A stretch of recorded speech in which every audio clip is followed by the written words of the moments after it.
Ishtja good program fichit sa Jake. Welcome to program 30. And you, Hami Alna Nila.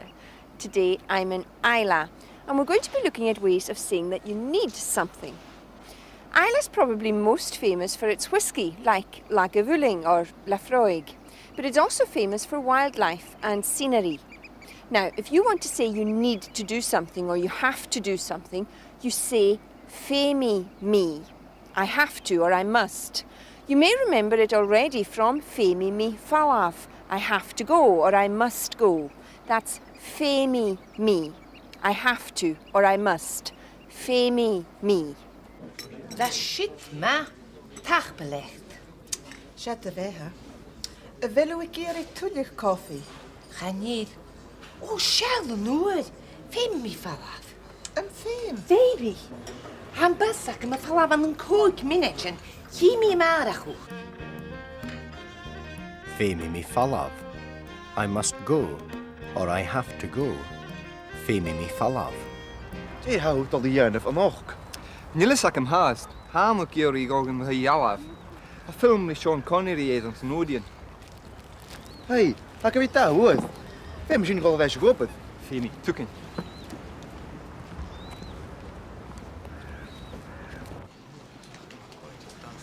Shooter, Féimi misschien vallen is. Féimi. Hey, Carson Jay Unurtiug. Kerst. Tag lettenis. Weet je wat? Weet je waar? Kies niet eerste. Am féim sin fallaf anish. Must we go now, or do we have to go now? Am féim sin fallaf anish. Féim sin fallaf anish. Do we have to go now? And the answer was féimi. Yes, you do have to. Féimi. Ishtja vir Een féimi misschien vallen is. Féimi. Hey, Carson Jay Unurtiug. Oh, Sheldon, nooit. Féimi me fallaf. Een film. Baby. Hey, ga ik weer daar hoor. We misschien wel eens geopend. Féimi, tukken. This is Lagavulling, one of the many famous distilleries on Isla. Awn yn egin tai in draste, eistje verson, kun y jemus du fallaf. When do you have to go? Kun y jemus du fallaf.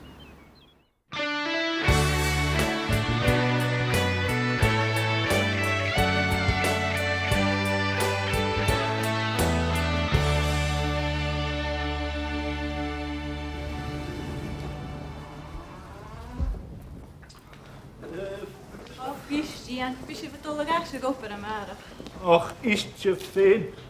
Ga wie... Well, Swan leave nos Richards. Agus mór an tain. Hoe zeer bij, Mrs. McLeod. Cheer Ian. Maar schön lief. Ik graai. More aan time.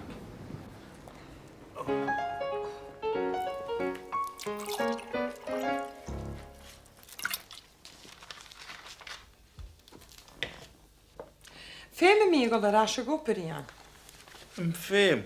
Féimi? Kun je immers te val af? An an lehuair a híide. Kun a jemus de fallaf. When do you have to go? Kun a jemus de fallaf. This is the old parish church and cross at Kildalton. The church dates back to medieval times and remained in use until the end of the 17th century.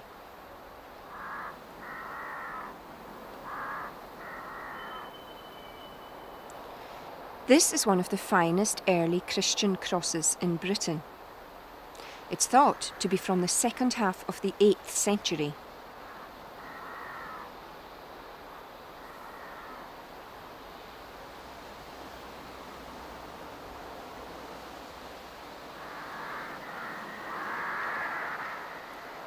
Kun y jemus du fallaf? When do you have to go? And the answer was awn yn lle uair y híde. Awn yn lle uair y híde. In half an hour. Awn yn lle uair y híde. Eistje vir eist.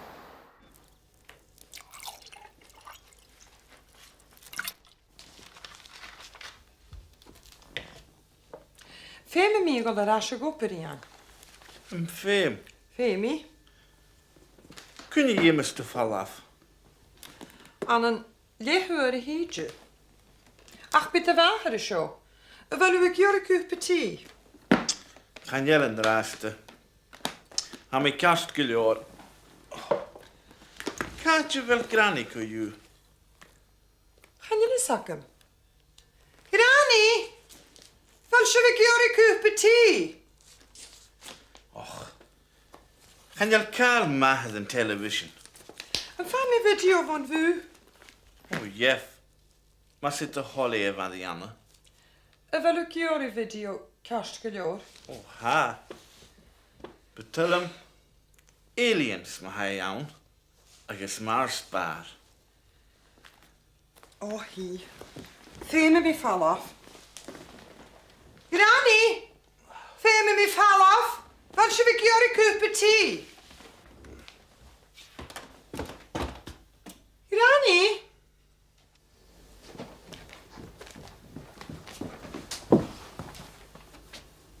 Tje has je Gianna voor Granny? Féime mí galgachi in isise Marianna. Rasje go néitum. Een féim? Ach, carson. Chan je lian gyma. Féime gal gan y lepi ag y hyn. Ach, fötersif ik al gan room ag Eli. Och, chan nŵd. Saw hyn trang. Oh, Granny.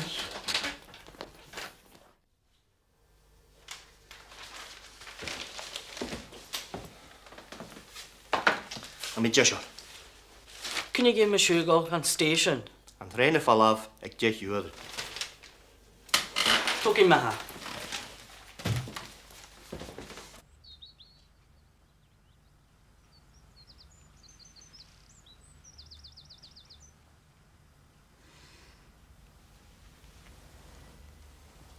Nothing that graag.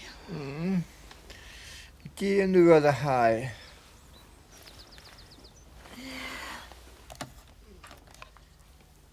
Hij zag gweren. Kun je geven me stuedi? An het je uur hietje.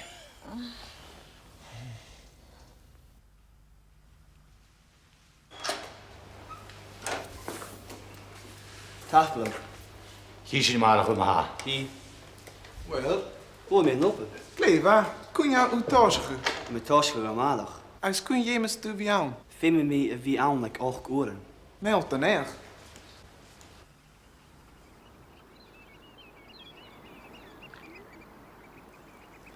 In that last situation, the man said, Kun a yemas do a vi aun. A vi aun. When do you have to be there? Kun a yemas do a vi aun. Eerste voor eerst. Als kun je me stubiaan. Vinden me wie aan like 8 uren. Hij zag gweren.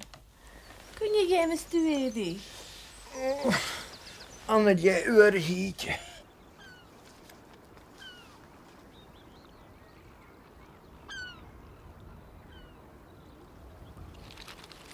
Sometimes you have to hurry up, even here in the islands. And to say hurry up, you can say, Femi du grisit orst. You must hurry up. Femi du grisit orst. Ha vu a túnug an an cóig minuten. Ha a vu a túnug an an cóig minuten. Fem is gys y dylaf. Ha fw, dwi'n gan y gwrdd mynd. Glifa, chafo mi ffata.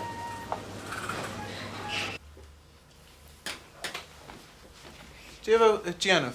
Fa mi Gianaf, Chishel. Féime sif gris a dirif, han was fall van een koek minuten. Femi, tuking.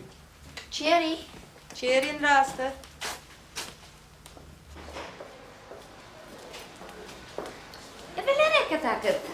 Ha, het je nog te gaan aan mijn show. Schöne. Dag belecht. En wat met daar heb je daar in mijn scher tolle? Dag belecht. Kun je aan filmen tasje? Ik leid u in Jay Shark. Dag belecht. En wil je wat zien? Ha, ach, feme me een gal kan twee weken tasje. Fe me de kus het dorst me ha. Han film het als je gaan een quote minetje. Femi to grisset orst. You must hurry up. Femi to grisset orst. The polite or plural form, Femi shiv grisset arav. You must hurry up, or you'll have to hurry up. Femi shiv grisset arav.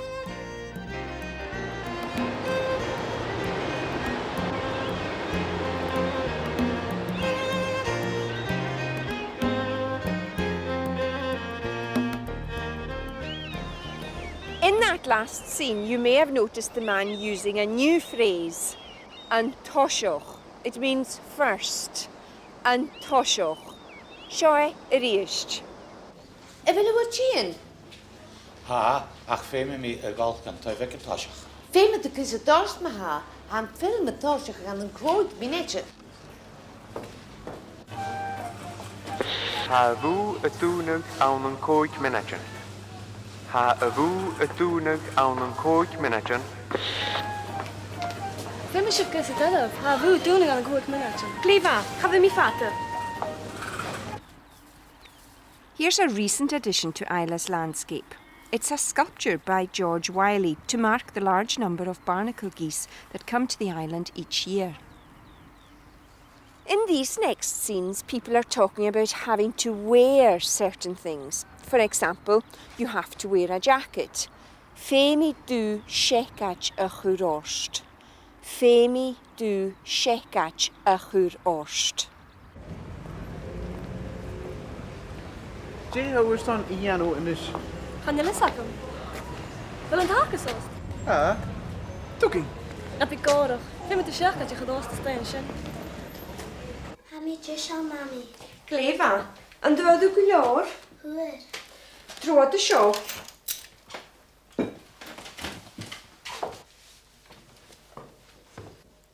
Femi gen ti chwr arm. Femi je graag. Hij gleuwer een moes en juch.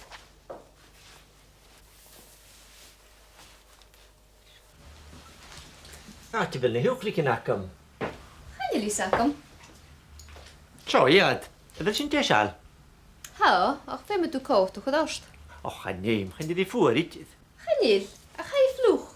Oh, wel. Femi to coat a churorst. You'll have to put a coat on.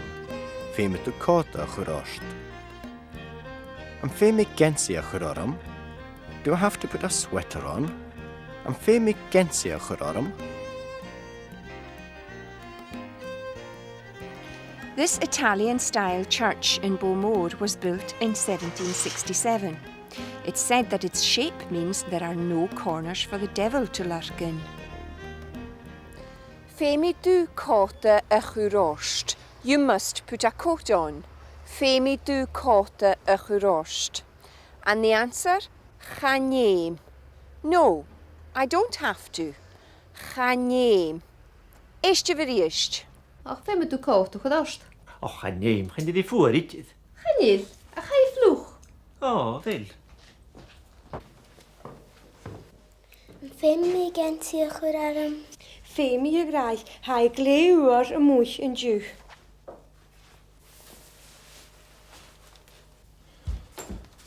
Kun je misschien weer aan? Kan het de hoogte de graag? Han Gaelic toscher ik leer een J och. Hij is geen misschien vanaf goed lezen J scherk. When you go somewhere, you often have to take something with you. For example, money. Arakit. So, Femishiv arakit a hort leave. You must take money with you. Femishiv arakit a hort leave. Een furtje go gen vuur van me. Voet je graag? Cherry. Kan je wel een sporren nakket? Oh. Femische verrekken de horstlief. Cherry. Cherry en draaste. Heb je vatten is? Kavi. Wil je tesal? Ha? Een pakje tunne heel klikje nakam. Geniet. Dat blijft. Tukin maar ha. Wie met toe jacket na kent, je slecht goed jok. Och, Gadi, ha mi blag o leor. Seo grai. Féime sin teoch orslín cúteach. Femi, Jeo Kiri. A sú lean sa fés. Sinne. Féimish sin joch a host lane. We'll have to take a drink with us. Féimish sin joch a host lane. Féimish of Ericet a host leave. You'll have to take some money with you. Féimish of Ericet a host leave. This is another of Isla's famous export products, cheese.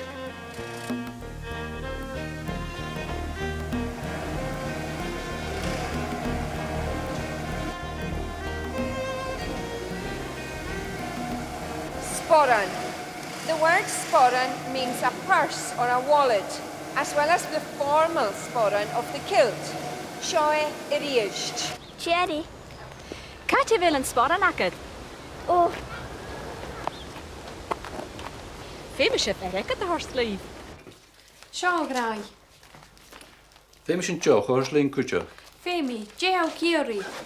A sú lean sa fés. Femi me rutiken all. I must drink something. To say I must drink something, you say Femi me rutiken all. Femi me rutiken all. Hashin na shar.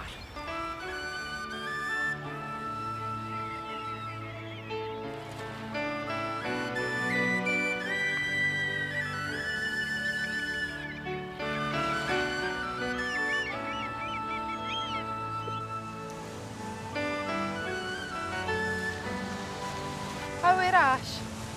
O, Femi o rwt gyniol. Vil am pa agor. Pa, gydraf. Vil yw giri cwch byti? Ie, prachtig. Gai mi, cael y lager.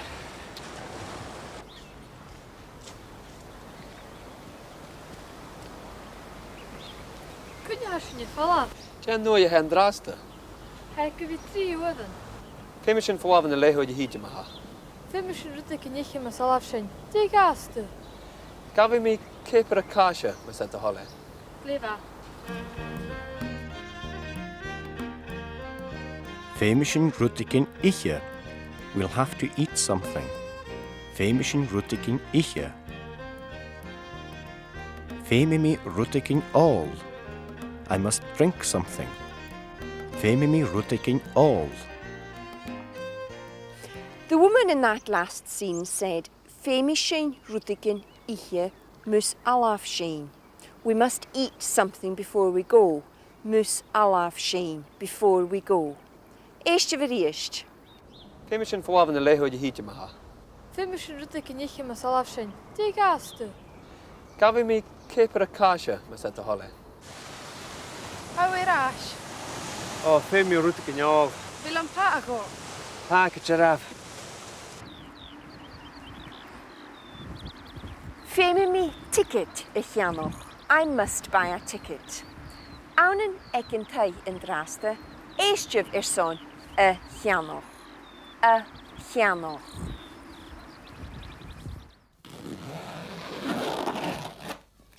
Ha mi dwlich ach feme mi falaf. Yn ffeim? O, wel.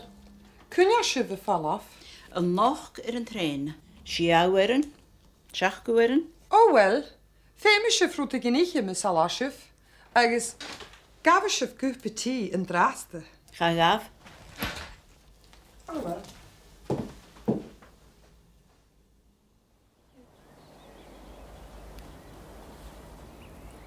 Yn ffeim sy'n falaf y grani. Femi y grai. Ha daddy ching agus ha mami trang. Och y grani.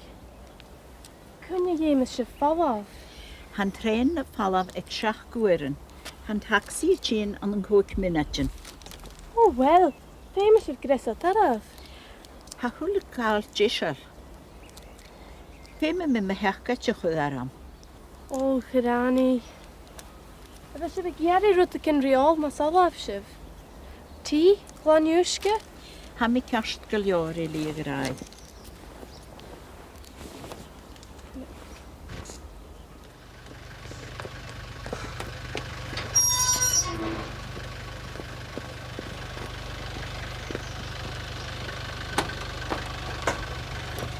I'm putting him to go on station of Almy.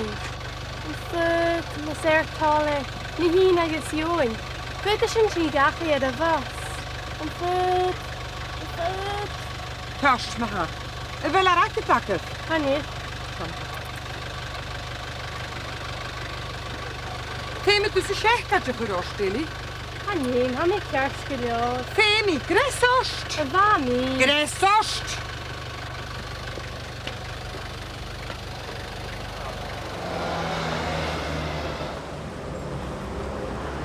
Shakola bre mami a hangamara. Oh, hi. Femi sin rutach in the chianoch. Femi. Florigen.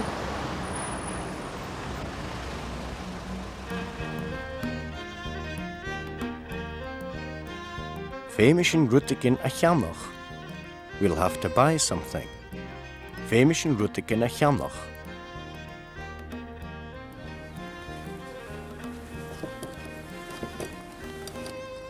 She ko la bre, Mammy a hound. Ko la bre.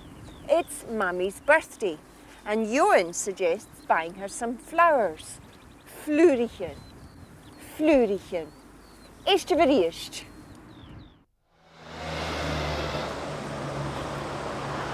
Shakola bre mami a hangamara. Oh, hi. Femi sin rutach in the chianoch. Femi. Florigen. Dúr son ich noch. Kan jullie iets zeggen? Kijk, Gleba.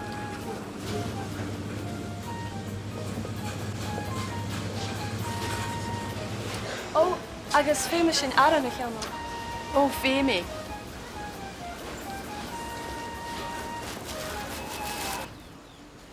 Here on the island of Finlagan, this is all that remains of what was the stronghold of the Lordship of the Isles. In the distance, you can see the paps of Jura. Well, sinné son y program show. That's it for this program. Is talam ile, ach nische femimi falav gachi. I like Isla, but now it's time to go home. Next time we'll be looking at how to give directions. Until then, marshant leaving rasta. In this program, we introduced you to Am Féimsin Falav. Am Féimsin Falav. Cún a dhémas tú a bhí ann. Cún a dhémas tú a bhí ann. Féimisih grisad araf. Féimisih grisad araf. Féime tú cáta a churáist. Féime tú cáta a churáist. Féime sin deoch a thost léin. Féime sin deoch a thost léin. Féime sin rútacin ihe. Féime sin rútacin ihe. Féime mi rútacin ál. Féime mi rútacin ál. Féime sin aran a cheannach. Féime sin aran a cheannach.